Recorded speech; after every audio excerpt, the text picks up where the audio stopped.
Sophie, one of the things that we think about is how people react to your work, right? So how did your friends, your community respond to your story?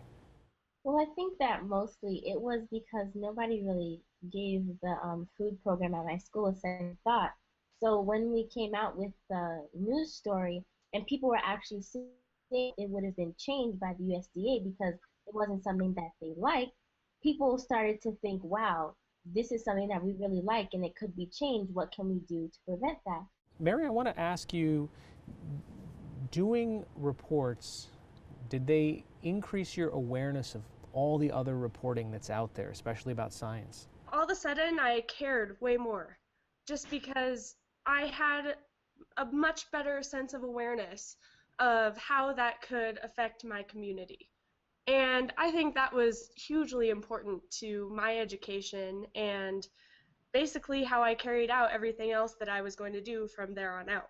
When I see something on television or online, I kind of ask myself, is this true? Where they're getting their sources from? I go search up on the topic, do some research myself, and see how can I help them if what they're doing is positive. Interestingly, all of you had sort of food-related stories, but let's say there's the bigger topics that we're grappling with right now, right? So climate change, water scarcity, immigration. I mean, these are big ideas, big challenges that are facing the country.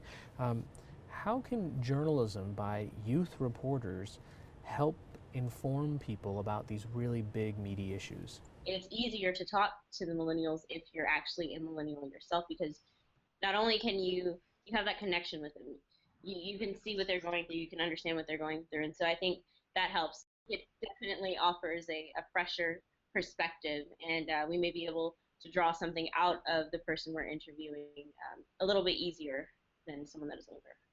One of the biggest differences between a younger reporter and an older one is just the way they look at things. Our generation has a fundamentally different way of looking at issues than the generation ahead of us or even the generation before us. It's just a fresh take on some big issue that everyone is talking about. And I think it's important because one day we're going to be the ones having to make those decisions and having to determine what our future is going to be.